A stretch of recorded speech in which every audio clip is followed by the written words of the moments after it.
स्वागत है मेरे चैनल रति वांगशन फैंडम में। अगर आपको मेरे चैनल के फैन फिक्शन वीडियो स्टोरी अच्छी लगती है तो प्लीज़ मेरे चैनल की वीडियोस को लाइक कर दीजिएगा। वैसे तो इस फैन फिक्शन पे ज़्यादा व्यू नहीं आ रहे हैं, थोड़ा मुझे एक्सपेक्टेड भी था क्योंकि मुझे पता है कि आप लोगों को मेरे हिस्टोरिकल फैन फिक्शन अच्छे लगते हैं, लेकिन मैं एक ही जॉनर में नहीं रहना चाहती, इसलिए हमेशा कुछ अलग अलग ट्राई करना चाहती थी। और मैंने इस बार फैमिली क्वेश्चंस और उस चीज़ को दिखाने की कोशिश भी की थी।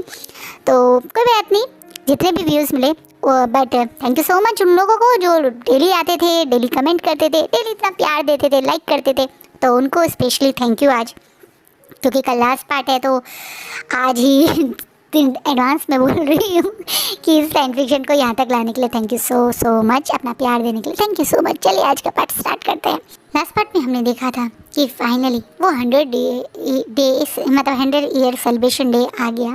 आज वो दिन है जिस दिन का सब लोग बहुत दिन से मेहनत कर रहे थे, तैयारी कर रहे थे, और सब लोग इस दिन के लिए बहुत एक्साइटेड थे और खुश होकर वो दिन सेलिब्रेट कर रहे हैं। वही मैडम यू की आंखों में तो कुछ और ही चल रहा है। वो जैसे आज एक प्लानिंग के साथ आई हैं, इसलिए वो इशारे में अपने एक वेटर को विंग के पास भेज देती हैं, जिसके हाथ में एक बड़ा सा ट्रे है जिसमें कुछ ग्लासेस हैं जूस के, और स्पेशली विंग के फेवरेट जूस को कॉर्नर पे रखा हुआ है। विंग का फेवरेट जूस मैडम यू के लिए पता करना आसान ही था क्योंकि वो वहाँ लैंड मेंशन में रही हैं, इसलिए विंग जैसा वो सोच रही थी अपने फेवरेट जूस का ही ग्लास उठाता है और उसे एक बार में पूरा पी लेता है, जिससे मैडम यू के चेहरे पे एक कनिंग सी स्माइल आ जाती है। मैडम यू बहुत पहले से ये सब प्लान कर चुकी थी। उन्होंने इस वेटर को आज स्पेशली ही इसलिए यहाँ हायर किया है क्योंकि उनका प्लान के अकॉर्डिंग आज वो विंग को वेंचाओ के साथ एक रूम में लॉक कर देंगी। वो अच्छे से जानती हैं कि वेंचाओ की विंग पे बहुत गंदी नज़र थी, और वो ये भी जानती है कि उन्हें हर हाल में विंग को बदनाम करना है। वेंचाओ जैसा अल्फ़ा जो उससे उम्र में बहुत बड़ा है और ऊपर से कोई बहुत अच्छी रेपुटेशन कैरी नहीं करता, एक अय्याश टाइप का है, उस अल्फ़ा से विंग को बनवाना कहीं ना कहीं वेंचाओ को से उस दिन मैडम ने यू ने मिलकर यही प्लान किया था कि आज वो विंग को मार्क कर दे। अगर वो विंग को मार्क कर देगा तो फिर बाकी कोई कुछ कर ही नहीं पाएगा। मतलब एक तरीके से मैडम यू इस तरीके से विंग की पूरी फैमिली को बेइज्जत भी करेगी, क्योंकि विंग एक कैरेक्टरलेस ओमेगा है। इतने बड़े फंक्शन में वो इस तरह से अपने से इतने बड़े उम्र में अल्फ़ा से के साथ इंगेज हो रहा है, या ये कह दीजिए सेक्सुअली मतलब एक तरह से इन्वॉल्व हो रहा है। और दूसरा वो विंग और वेंचाओ की शादी करके वांगजी के पत्ता काट के दोबारा से मतलब जैंगचन को वांगजी के थ्रू मिलवा ही लेंगी। वो यही प्लान कर रही हैं। वहीं दूसरी तरफ बाकी सब लोग अपने आप में बिजी हैं। वहीं चांसेस हैं चाहे घर पे वो कितना मैडम लैन से नाराज़ हो, लेकिन यहाँ एज अ फैमिली मेम्बर यानी वो दोनों as a lane family member ही सबसे मिल रहे हैं, यानी मैडम जिन से और बाकी सब लोगों से। वहीं दूसरी तरफ हर बार मैडम लैन का मतलब एक तरह से चांसेस से माफ़ी मांगने का भी एक रीज़न है कि अब चांसेस थोड़ी सी उनके लिए सॉफ्ट है। आज वो कोई मैडम लैन को ज़्यादा इग्नोर नहीं कर रही हैं या कुछ ऐसा होता है नखरा टाइप नहीं दिखा रही हैं, क्योंकि उन्हें पता है कि मैडम लैन बहुत ज़्यादा गिल्टी महसूस कर रही है अपनी गलती है। और इतना ही नहीं, वो बार बार सॉरी भी बोल रही हैं, तो वो शांत है। ऊपर से भी चांसे ने भी अब मतलब चांसेस इनको समझाया है कि वो बार बार अब मतलब एक तरीके से किसी के सामने ब्योनवू सॉक और विंग की इंगेजमेंट की बातें ना कहें या किसी को भी बोले, क्योंकि एक बार जब से मिस्टर ब्योंग का एक बार फ़ोन आया उसके बाद उन्होंने दोबारा इंटरेस्ट भी नहीं शो किया। ये कॉन्ट्रैक्ट पूरा होने के बाद वैसे भी लैन फैमिली उनसे नाराज़ है, क्योंकि 100% प्रोडक्ट की जगह उन्होंने सिर्फ 60% लिया। अब ब्योनवू सॉक भी उस दिन के बाद से ज़्यादा एक तरीके से आया नहीं, क्या पता उसके फादर रीज़न हो। यही कारण है कि अभी मैडम मतलब लैन पे गुस्सा ना करके चंद बहुत शांति से सब कुछ कर रही हैं। वहीं दूसरी तरफ एकदम से यहाँ पे बहुत ज़ोरों से बारिश होने लगती है। सब लोग बारिश को देखकर कुछ लोग खुश हो रहे हैं क्योंकि हॉल के अंदर से बाहर ग्राउंड में देख रहे हैं बारिश हो रही है, और कुछ लोग थोड़ा परेशान हो रहे हैं, यानी जो बाहर थोड़ी सी डेकोरेशन हुई थी वो ख़राब हो जाएगी ये सोच के। लेकिन हमारे प्यारे से नोटी बच्चे, यानी बच्चे कह लो या बड़े यंगस्टर कह लो, वो उन पर अपने ऊपर काबू नहीं होता। वो खुशी में म्यूज़िक तो चल ही रहा था, वहीं बारिश में ही डांस करने लगते हैं और रेन को एंजॉय करने लगते हैं, जिसे देख के बड़े लोग इस चीज़ से खुश हो रहे हैं। अब सबसे आगे जो दौड़ के गया है वो कोई और नहीं बल्कि नी हुसैन था। विंग का हाथ खींच के वहाँ पहुँच जाता है। विंग, नी हुसैन, यानली, जिनजुशान, वैनजिंग, वैनिंग, यहाँ तक कि शिचैन और मिंगयाओ भी वहाँ हैं। कोई नहीं है तो सिर्फ वांगजी है। वांगजी को छोड़ के वहाँ सब लोग हैं और सब लोग इधर उधर वांगजी को ढूंढने की कोशिश कर रहे हैं। वहीं विंग बारिश में बहुत खेल ही रहा था जब अचानक से उसका हाथ पकड़ के कोई उसे कॉर्नर में ले जाता है। वहीं विंग यहाँ से गायब हो गया। ये चीज़ किसी ने नोटिस ही नहीं की क्योंकि सब लोग अपनी मस्ती में मगन थे और भी बहुत सारे बच्चे इकट्ठे हो गए, मतलब बाकी जो टाउन के बच्चे थे, छोटे छोटे बच्चे भी आ गए, तो सब लोग इस चीज़ को एंजॉय कर रहे थे।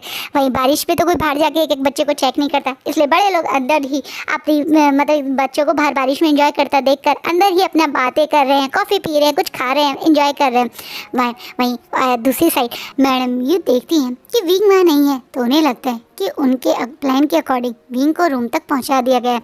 वो खुशी और एक्साइटमेंट में आराम से बैठ के अपनी ड्रिंक को एंजॉय कर रही हैं और वॉच को देख रही हैं। वो आराम से जैसे ही देखती हैं कि उनके विंग को गायब हुए करीबन 1 घंटा हो गया, तो अब वो एकदम से उस रूम के पास आती है जहाँ अंदर से बहुत ज़्यादा मॉर्निंग के साउंड आ रहे हैं। और वो ये साउंड सुन के इशारे में उस एक तरीके से जो उनके साथ मिला हुआ वेटर है उसे इशारे कर देती हैं, जिससे वो वेटर तुरंत बाकी वेटर्स के सामने ऐसे मतलब ना गॉसिप करना शुरू कर देता। अरे तुम्हें आवाज़ें आ रही हैं, पता नहीं कैसे लोग हैं इस समय भी यहाँ इस पार्टी में एंजॉय ना करके ऐसे अकेले में एक रूम में घुस के ये सब कर रहे हैं, घर जाके कर सकते हैं। मतलब एक गॉसिप टाइप स्टार्ट हो गई है, एक से दूसरी तरफ से तीसरी तरफ। और अब मैडम ये जब देखते हैं कि बात हॉल में पहुंच गई है, लोगों का यहाँ तक कि गेस्ट और बड़े लोगों का भी ध्यान इस तरफ चल रहा है कि क्या गॉसिप हो रही है, तो वो भी अब ड्रिंक लेते हुए सीधा वहाँ पे जहाँ पे जिस टेबल पे इस समय मैडम लैन, चांसा सरन, मैडम जिन बैठी हुई हैं और भी उस जगह आके बैठ जाती हैं और ड्रिंक लेते हुए बोलती है, मैडम जिन मुझे खुशी हुई कि आप आज आ पाए। वैसे आप तो पहले आने का नहीं सोच रहे थे, पर आप आए तो अच्छा हुआ। हाँ, इतना बड़ा दिन था, 100 ईयर सेलिब्रेशन था, हम कैसे मिस करते। माना कि हम अब दूसरे टाउन चले गए हैं, लेकिन है तो हम इसी टाउन का पार्ट, कल्टीवेशन वर्ल्ड का हम हमेशा से थे। हाँ देखें ना, आप इतनी दूर से इतना ट्रैवल करके इस दिन को स्पेशली अटेंड करने आए हैं, और कुछ लोग ऐसे हैं कि इस टाइम भी अपनी हवस पे कंट्रोल नहीं कर पा रहे, अपनी सेक्सुअल नीड्स के कारण ये सब कर रहे हैं। क्या कहना चाहते हो? अभी मैंने एक रूम के पास से वॉशरूम से जब लौट के आई तो ऐसी आवाज़ें सुनी कि मैं बता नहीं सकती हूँ। पता नहीं कैसे पेरेंट्स होंगे या कैसे वो लोग होंगे जो इस समय भी ये सब चीज़ें कर रहे हैं। ये सब तो घर जाके कर सकते हो, यहाँ पे पार्टी में चुपचाप से ये हरकतें करना, पता नहीं वो ओमेगा जो अंदर इस टाइप की मॉर्निंग साउंड कर रहा है, उसके पेरेंट्स ने भी उसे अच्छे संस्कार नहीं दिए। क्या यहाँ पे ऐसा कुछ हो रहा है? कौन है ये? एकदम से अब मैडम लैन गुस्से में बोलती है, क्योंकि मैडम लैन को एक तरीके से वो ही फैमिली है ना, लैन फैमिली सब कुछ अरेंज कर रही थी, उन्होंने सारे अरेंजमेंट करी है, तो उनकी ही वो होस्ट हैं, तो उनकी रिस्पॉन्सिबिलिटी सबसे पहले है। तो इसलिए मैडम लैन पूछती हैं इस पर एकदम से, मैडम यू मासूम भोली और एकदम, मुझे ये तो नहीं पता कौन है, पर मुझे उस रूम से आवाज़ आती, मुझे लगता है बच्चे बाहर हैं और ये अच्छा मौका है, हम बड़ों को जल्दी से सब कुछ मैनेज करना चाहिए, वरना क्या बच्चे भी क्या सीखेंगे इस चीज़ों से। और हम ऐसे भी ये हमारे पूरे कल्टीवेशन वर्ल्ड के फंक्शन का मामला है, हमें सबसे पहले डिसीजन लेना चाहिए।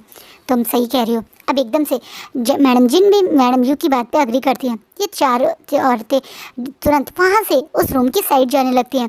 इशारे में एक तरीके से मैडम यू ने बाकी लोगों के कान में जैसे होता ना बात डाल दो, यही सुन के अब एकदम से जैसे हॉल शोर शराबा हो गया, तो बहुत सारी भीड़, बहुत सारे लोग उस तरफ को जाने लगते हैं, उस घर में पर्टिकुलर एक रूम के आगे।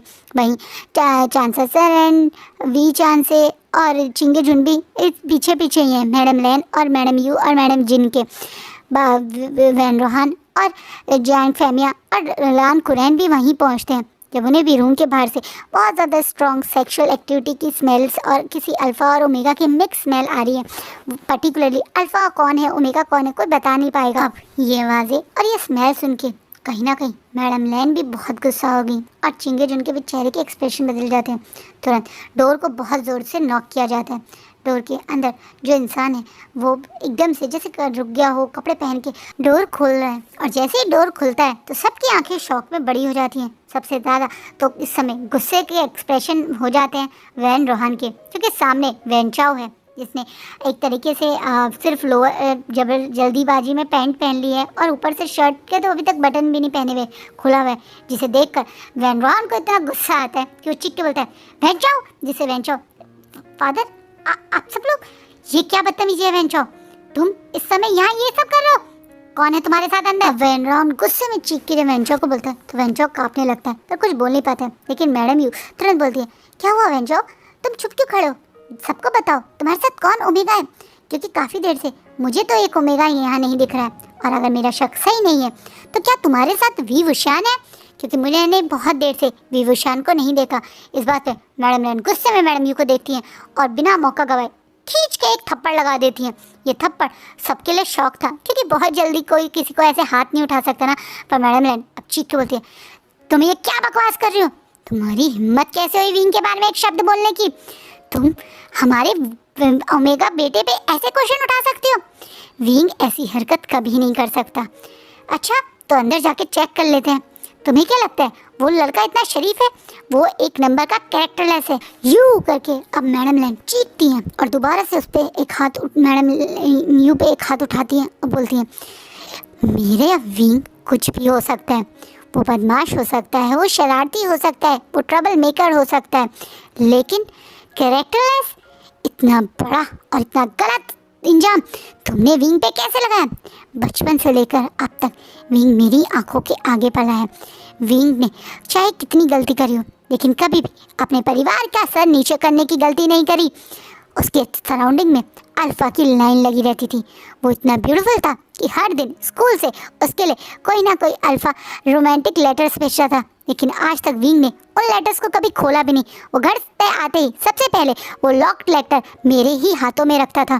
तुम्हें पता है उसके सराउंडिंग के अल्फ़ा उसे पाने की, उसे छूने की, उसका अल्फ़ा बनने की कितना अटैम्प्ट करते थे, पर विंग ने आज तक किसी अल्फ़ा को घास भी नहीं डाली। और तुम इस तरह की बकवास कैरेक्टरलेस वर्ड्स मेरे विंग के लिए यूज़ कर रहे हो? मेरे बच्चे के लिए ये शब्द तुमने यूज़ कैसे किए? आज मैं तुम्हारी जान ले लूँगी। ये बोलने के बाद मैडम लियान अपने ऑलमोस्ट अल्फ़ा ओमेगा फॉर्म में आने लगती हैं। उनकी स्मेल बहुत ज़्यादा स्ट्रांग हो जाती है और यहाँ खड़े काफ़ी लोगों को लगता है कि वो कहीं अपने ओमेगा फॉर्म में आके मैडम यू पे अटैक ना कर दे। सबसे पहले तो चांसेस रहने ने रोकती हैं और बोलती है, रुक जाओ लिली, हाँ इसके ऊपर अपनी एनर्जी मत लगाओ, वैसे भी इसकी बातों में कोई दम नहीं है, और अगर इसका मुँह चुप करवाना है तो पहले अंदर चलते हैं और देखते हैं अंदर कौन है। कहीं ना कहीं चांसेस हैं। जब मैडम लैन को शांत करवाती हैं तो मैडम लैन गुस्से में देखकर मैडम यू को बोलती हैं, अगर अंदर विंग के अलावा कोई और निकला तो आज के बाद तुम इस कल्टीवेशन वर्ल्ड में तो नहीं रहोगी। जो और गुस्से में थप्पड़ खा चुके हैं वो चीख के बोलती है, और अगर निकला तो तुम वीवुशान की इस वेंचाओ से शादी करवाओगी, सबके सामने सर झुका के मुझसे सॉरी बोलोगी और तुरंत मेरे बेटे चैंग की शादी लांग वांग से करवाओगी। है हिम्मत?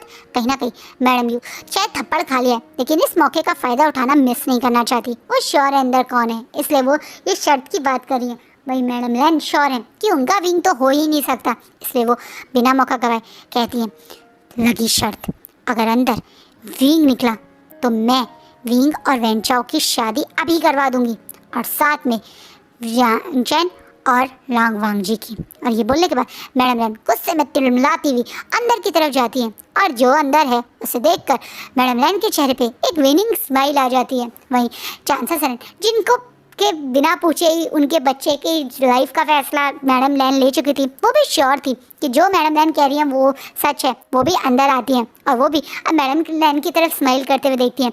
बाकी सब लोग जो बाकी मतलब एक तरह से अल्फ़ा हैं वो अंदर नहीं आ रहे, क्योंकि भाई है तो चाहे इस कल्टीवेशन वर्ल्ड का एक ओमेगा बच्चा, वो कौन होगा, थोड़ा किस इनएप्रोप्रिएट वे में हो तो वो नहीं जा सकते ना, वो लोग बेचारे बाहर ही रहते हैं। पर मैडम जिन अंदर आती है और वो भी शौक है, और वो तो शौक में अपने फेस मतलब माउथ पे हाथ रख लेती है। मैडम यू जो सबसे पीछे थी और बड़ी स्माइल करते हुए एंट्री करी थी, क्योंकि उन्हें पता है अंदर कौन है। जब वो देखती है अंदर कौन है तो वो पूरी तरह से शॉक हो जाती है और एकदम से जान चा करती हैं, जिससे सबका ध्यान अब जंक्शन की आवाज़ पे जब बाहर तक गया है तो वो भी शॉक है। अंदर बेड पे बिल्कुल आदम मतलब होता है हाफ न्यूड पोजीशन में जंक्शन है, और वो अभी भी मतलब उसने अपने कपड़े नहीं पहने और बेड पे बेहोशी वाली हालत में वो तुरंत आगे जाती है और जंक्शन को हिलाते हुए उसका फेस चेक करते बोलती है, जंक्शन जंक्शन तुम यहाँ क्या कर रहे हो, ये तुम ऐसे कैसे कर सकते हो जंक्शन। उसे होश में ला रही है। वहीं अब ये देखकर मैडम जी एक होता है ना तरस भरी और थोड़े गुस्से वाली नज़रों से मैडम यू की तरफ देख रही हैं और मैडम लैन और चांसेस स्माइल करते हुए उन दोनों को ऐसे छोड़ के बाहर की तरफ आ जाती हैं, जहाँ बाकी सब लोगों के भी दिल की धड़कन रुकी हुई है, यानी चिंगेजुन, चिरान कुरैन और वी चांसे की, क्योंकि वो कभी नहीं चाहते वी चांसे कि उनके प्यारे से विंग की शादी सड़े से वेंचाओ से हो जाए। वहीं ये देखकर आप बाहर आते ही एकदम से अपने ऊपर ना कंट्रोल करते हुए सबसे पहले कुरैन ही पूछते हैं, कौन था अंदर? वही जो मैं कह रही थी, हमारा विंग अंदर नहीं है, अंदर जांग चैन है। और यहाँ पे खड़ा हर कोई इस बात को अच्छे से याद रखे कि आज के बाद विंग के ऊपर किसी ने भी क्वेश्चन उठाने की कोशिश की तो मैं उसी समय उस पर्सन की जान निकाल दूंगी। मेरे विंग की कैरेक्टर को इस तरीके से क्वेश्चन उठाने की हिम्मत कोई नहीं कर सकता था। चिंगेजुन अपनी वाइफ के बाद बोलते हैं जैन फेमिया और रोहान को देखते हुए, मुझे यकीन नहीं हो रहा हमारे बच्चे इस तरह की हरकत कर सकते हैं। रोहान, तुम अभी के अभी वेंचाओ और जांगचैन को लेकर यहाँ से जाओ और बाद में तुम दोनों इस चीज़ के बारे में भी डिस्कस करना, क्योंकि मुझे लगता है कि ये सब हरकतों के बाद जैसा पहले मेरी वाइफ और तुम्हारी वाइफ ने डिसीजन लिया था, तुम्हें इन दोनों की इंगेजमेंट या शादी के बारे में सोचना पड़ चाहिए। ये बोलने के बाद चिंगेजुन, मैं तब ऐसा नहीं कि धमकी दे रहे हूँ वो कर रहे हूँ, वो एक वरी में कि भाई यहाँ से जल्दी से बच्चों को लेके जाओ, कहीं कोई और देख लेगा और बात बढ़ेगी, मतलब वो बात संभालते हुए ही बोल रहे हैं, जिसे समझते हुए जैन फेमिया जो बहुत ज़्यादा अपसेट हो गए, उनका चेहरा और नीचे हो गया, नज़रें जैसे अब वो बेचारे कब उठा पाएंगे। इनकी वाइफ और इनका ओमेगा बेटा क्यों बार बार इन्हें इस तरीके से बेइज्जत कर रहा है। उनकी बड़ी बेटी यानी याली, वो तो हमेशा उनकी लिए प्राउड बन के रहती है, हर चीज़ में अच्छी है, तो क्यों जांगचैन अपनी माँ के कदमों पे चलते हुए उनकी बेइज्जती करवा रहा है। ये देखकर वो भी बेचारे अपसेट होके कुछ ज़्यादा बोल नहीं पाते। वही वैनरॉन गुस्से में वेंचाओ को घूर के अपना वहाँ से ले जाते हैं। कहीं ना कहीं जैन फेमिया अब वेंचाओ और एक तरह से जांगचैन की शादी करवाएंगे, वो जानते हैं।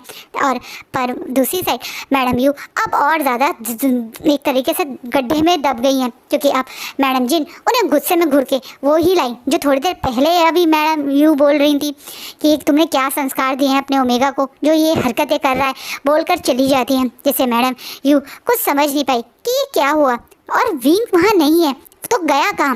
वहीं दूसरी तरफ वहाँ से हट के मैडम यू की बकवास सुनने के बाद मतलब चांसा सरन भी विंग को अब पार्टी में ढूंढ रही हैं और उन्हें भी हैरानी होती है क्योंकि विंग सचमुच में पार्टी में नहीं है, वो यहाँ पे से कहीं चला गया। वो यही सोच के तुरंत घर पे लैंड मैंशन में फ़ोन कर देती हैं, जहाँ उनको सर्वेंट बताते हैं कि विभूषण यहाँ का थोड़ी देर पहले आ गया था। जिसे सुन के मैडम मतलब एक तरह से चांसा सरन थोड़ा सा टेंशन फ्री हो जाती हैं। अभी ये लोग एकदम से पार्टी छोड़ के नहीं जा सकते ना, अगर होस्ट हैं, इसलिए वो वहीं रहती हैं। पर उन्हें लगता है विंग घर पे है, अगर यहाँ नहीं है तो वो थोड़ा मन में तसल्ली में है। पर वो सर्वेंट की पूरी बात सुनी नहीं पाई। हाँ, अकेला नहीं है बल्कि विंग के साथ भी कोई घर पे है, और वो कोई और नहीं बल्कि वांगजी है। चलिए फ्लैशबैक में चलते हैं। आखिरकार उस समय विंग का हाथ किसने पकड़ के खींचा था? बारिश में भीगते हुए विंग इधर उधर जिसे ढूंढ रहा था, उस इंसान ने ही विंग का हाथ पकड़ के उसे एक ट्री के पास पुश किया। जब विंग देखता है सामने वांगजी है जो बहुत ज़्यादा इंटेंस भरी नज़रों से विंग को देख रहा है। वहीं विंग को देखते हुए वांगजी अब विंग के पूरे फेस को बहुत ज़्यादा ऑब्जर्व कर रहा है। बारिश में भीगा हुआ विंग का वो चेहरा, जिससे हल्की हल्की बूंदें उसके बालों से निकलते हुए उसके फेस के पास आ रही हैं। वांगजी पहले विंग के फेस को टच करते हुए अपने थंब से विंग के लिप्स को टच करता है और तुरंत विंग के लिप्स को टच करते ही थंब से हटा के अपने उसे वहीं पे पैशनेटली किस करने लगता है। जिसे वांगजी को ऐसे करते देखे विंग थोड़ा शॉक हो जाता है और हल्का सा वांगजी से दूर होता है और एकदम से घबरा कर, लंजा ये तुम क्या कर रहे हो? यहाँ पे सब लोग हैं, पेरेंट्स हैं, तुम ऐसी हरकतें मत करो। पर क्यों विंग, तुम मेरे ओमेगा हो और मैं तुम्हें कहीं भी किस कर सकता हूँ। लंजा क्या हो गया है तुम्हें? अचानक से तुम ऐसे क्यों बिहेव कर रहे हो? तुम तो सबसे ज़्यादा डिसिप्लिन वाले बच्चे थे ना। विंग, मैं डर रहा हूँ, तुम्हें खोने का डर, तुम्हें किसी और के अल्फा के साथ देखने का डर। विंग, तुम सचमुच में क्या किसी और के इंगेज हो जाओगे? नहीं लंजा, ऐसा कभी नहीं होगा। आई एम सॉरी, मैं तुम्हें अपने दिल की बात नहीं बता पाया। उस दिन जब से तुमने मुझे अपनी फीलिंग बताई, हम हमेशा किसी न किसी वजह से बिजी रहे और मैं शायद तुम्हें अपनी फीलिंग्स नहीं बता पाया। इसी कारण तुम्हें आज इतना डर लग रहा है, तुम्हारी आंखों में ये घबराहट, तुम्हारी ये अपने बेसब्री, मैं सब समझ रहा हूँ लंजा। क्योंकि मैं तुम्हें बता ही नहीं पाया कि मैं तुमसे बहुत प्यार करता हूँ। मेरी लाइफ में सिर्फ एक ही अल्फ़ा है और वो सिर्फ तुम हो। तुम्हारे अलावा मैं कभी भी किसी को भी कभी प्यार नहीं कर सकता, किसी को ये हक नहीं दे सकता। I love you लंजा, I really really love you. ये बोलने के बाद विंग और वांगी फिर से उसी पेड़ के पास एक दूसरे को पैशनेटली किस करने लगते हैं। जो विंग अभी थोड़ी देर पहले वांगजी को रोक रहा था, अब वो भी उसी पैशन के साथ वांगजी को किस कर रहा है। और जैसे जैसे वो ये कर रहा है उसे अपनी बॉडी में एक बहुत अजीब सी फीलिंग आ रही है। वहीं वांगजी की आंखें भी एकदम से डार्क हो जाती है जब उसे रियलाइज़ होता है कि विंग की स्मेल बहुत ज़्यादा सेडेक्टिव हो गई है, जैसे कि वो अपने हीट में हो। विंग और वांगजी एक दूसरे के साथ कई सालों से हैं, एक ही घर में, तो विंग को पता है विंग के प्री हीट सिम्टम्स, विंग की जब हीट की वाली स्मेल जो है वो वांगजी को पता है। इसे वांगजी एकदम से अलर्ट हो जाता है और एकदम से विंग की तरफ देखते हैं, जिसकी ये आंखें अब पूरी तरह से चेंज हो चुकी हैं। उसका चेहरा अब बहुत ज़्यादा रेड हो चुका है और अब वह सेडेक्टिवली वांगजी की तरफ देख रहा है। अचानक से वांगजी महसूस करता है क्या विंग अपनी हीट में आ गया, लेकिन विंग की हीट का समय तो ये नहीं है। वांगजी को विंग की हीट का टाइम बिल्कुल याद रहता है। शायद पहले वो ये सोचता था कि वो उसकी रिस्पॉन्सिबिलिटी है क्योंकि वो उसका फियांसे है, लेकिन अब वो प्यार है क्योंकि उसे पता है कि उसके हीट में एक ओमेगा का इस तरह बाहर रहना कितना बड़ा रिस्क हो सकता है। और वो अपने विंग के लिए बहुत ज़्यादा प्रोटेक्टिव है, इसलिए उसे पता है कि ये तो विंग की हीट का टाइम नहीं है। इसलिए वो तुरंत विंग को सबसे से हटाते हुए अपनी बाहों में लेकर तुरंत अपनी कार को स्टार्ट करके घर की तरफ ही आ जाता है। वो तुरंत विंग को पहले उसके रूम तक लाता है और फिर विंग को वहाँ छोड़ के वापस जाने लगता है ताकि वो घर पे किसी को बुला सके। इससे पहले ही विंग उसका हाथ पकड़ लेता है और ज़ोर से उसका हाथ पकड़ के अपनी तरफ खींचता है, जिसके कारण विंग और वांगजी अब एक बेड पे हैं। दोनों बारिश में पूरी तरह से भीगे हुए हैं और विंग की तो इस समय ऐसी हालत है कि जिससे वांगजी का भी खुद पे कंट्रोल करना बहुत मुश्किल है। वो कपड़े यानी कोट उतार चुका है और सिर्फ वो शर्ट विंग को पूरी तरह से एक तरह से चिपक चुकी है, जिससे विंग की पूरी बॉडी पार्ट साफ साफ दिख रहा है। उसके वो निप्पल्स, उसका वो बॉडी स्ट्रक्चर साफ साफ दिख रहा है और ये फेस जो उतना ही ब्यूटीफुल और अट्रैक्टिव है। वांगजी के लिए भी इस समय खुद पे कंट्रोल करना बहुत मुश्किल हो रहा है, लेकिन फिर भी वो ऐसा कुछ नहीं कर सकता जिसके कारण और ज़्यादा चांसेस उससे चिढ़ जाएं। इसलिए वो विंग से थोड़ा दूर होते कहते हैं, विंग मैं मदर को कॉल कर देता हूँ या मैं मिंग्याओ गागा को कॉल कर देता हूँ, तो बस थोड़ी देर रुको, मैं कुछ करता हूँ। हाँ कुछ करो लंजा, प्लीज़ मेरे पास ही रहो और कुछ करो, क्योंकि आज मैं भी तुम्हारा ओमेगा बनना चाहता हूँ। विंग तुम अभी हीट के नशे में हो, तुम्हें होश नहीं है, तो मुझे नहीं रहना होश में, मुझे तुम चाहिए लंजा। मैं डर रहा हूँ, मैं भी डर रहा हूँ, मैं तुम्हें दिखा नहीं सकता लेकिन मैं भी घबराया हुआ हूँ। मुझे अब सबसे डर लग रहा है, मुझे किसी पे भरोसा नहीं हो रहा सिवाय तुम्हारे। लंजा आज मुझे माफ़ कर लो लंजा, आज एक हो जाते हैं ताकि फिर कोई हमें अलग ना कर सके। प्लीज़ लंजा मुझे छोड़ के मत जाओ। और ये बोल के वांगजी को जोर से अपनी साइड खींच के अब विंग वांगजी के ऊपर आ जाता है। विंग पूरे लस्ट में डूबा हुआ है, इसलिए वो खुद वांगजी के ऊपर बैठे हुए अपने एक एक करके शर्ट के बटन खोल के उसके सामने पूरा न्यूड हो जाता है। उसकी पूरी न्यूड अपर बॉडी वांगजी की आंखों के आगे है। विंग जानता है कि वो इसी तरीके से वांगजी को वो करवा सकता है जो उसके दिमाग में है, यानी वांगजी के साथ इंटीमेट होना, वांगजी के साथ खुद को नॉट करवा लेना या मार्क करवा लेना। कहीं ना कहीं विंग जब इतनी सेडेक्टिवली ये सब कर रहा है, अपने कपड़े रिमूव कर रहा है, उसके बार बार उसकी तरफ देखकर बार बार अपने लिप्स को अपने होठों के नीचे दबा रहा है, तो उसके लिए भी ये सब कंट्रोल करना मुश्किल हो रहा है। और इसलिए अब वो विंग को पूरा फ्लिप कर देता है और अब वो विंग के ऊपर आ गया। वो इंटेंसिटी के साथ विंग को देख रहा है और बोल रहा है, अगर मैंने आज ये कदम आगे बढ़ाया विंग, तो तुम पूरी लाइफ तक इस बोरिंग इस ओल्ड अल्फ़ा के साथ फंस जाओगे। तुम मुझे बचपन में ओल्ड अल्फ़ा कहते थे ना। आप सोच लो विंग, क्या तुम मेरे साथ अपनी पूरी ज़िंदगी बिताना चाहोगे? कहीं ना कहीं वांगजी शॉर्ट ही करना चाहता है कि ऐसा तो नहीं हीट के नशे में विंग इतनी बकवास कर रहा है, क्या पता बाद में वो फिर से लड़ने लगे कि नहीं मुझे तुम्हारे साथ नहीं रहना, मैं तो बीजिंग सिटी जाना चाहता हूँ, मैं तो बाहर के शहर में जाना चाहता हूँ। जिस बात से अब वांगजी के कॉलर को पकड़ के अपनी साइड खींच के उसे बहुत पैशनेटली किस करने लगता है और बोलता है, मैं सिर्फ अपने लंजा को चाहता हूँ, मुझे पूरी लाइफ अपने लंजा के साथ रहनी है। विंग की एक किस और ये सब कुछ वांगजी का वो सबर का बांध जो उसने बेचारे ने बहुत देर से कंट्रोल कर रखा है, वो भी एक अल्फ़ा है और वो भी विंग की स्मेल से बहुत ज़्यादा एक तरह से अराउज फील कर रहा था, लेकिन फिर भी वो खुद पे कंट्रोल कर रहा था। अब वो कंट्रोल लूज़ कर देता है और अब वो हंग्रली विंग को किस करने लगा है। वो इतनी हंगर से विंग को किस कर रहा है कि अब वो विंग के शायद लिप्स को खा ही जाए। और अब वांगजी और विंग दोनों न्यूड हैं और अपना एवरीडे मीन्स एवरीडे स्टार्ट कर देते हैं। ये फर्स्ट टाइम बहुत ज़्यादा प्यार से भरा हुआ था। फर्स्ट टाइम में ही विंग की उस फेक जो मेडिसिन थी रट यानी हीट की, वो मेडिसिन का असर ख़त्म हो जाता है और फिर ये दोनों एक दूसरे को पूरे होश और आवाज़ में एक मार्क कर लेते हैं। वो नहीं जानते हैं कि वो जो कर रहे हैं वो बहुत गलत कर रहे हैं, क्योंकि उनकी फैमिली के अकॉर्डिंग तो वो ये सब ऐसा तो नहीं था कि विंग पहली बार ही हीट में आ रहा था, उससे पहले भी कई बार आया है और वो वांगजी के साथ ही रहता है, एक ही घर में रहते हैं, लेकिन कभी उन दोनों ने ये चीज़ नहीं करी, आगे बढ़ने के ये सब काम करने के बारे में कभी सोचा नहीं। लेकिन आज कहीं ना कहीं इनकी मदर की लड़ाई और उस डर ने उन दोनों को इतना आगे पहुँचा दिया। एक दूसरे को खोने का डर, किसी और के साथ एक दूसरे को देखने का डर, कहीं ना कहीं आज वो उस डर ने ही विंग और वांगजी को हमेशा के लिए एक कर दिया, एक दूसरे का मार्क ओमेगा और अल्फ़ा बना दिया। कहीं ना कहीं ये चीज़ सबके लिए बहुत बड़ा शौक थी। कहीं ना कहीं अभी ये सब लोग जो भी पार्टी में है वो नहीं यहाँ आएंगे तो कैसा रिएक्ट करेंगे कोई नहीं जानता, और वो सब आपको कल पता चलेगा।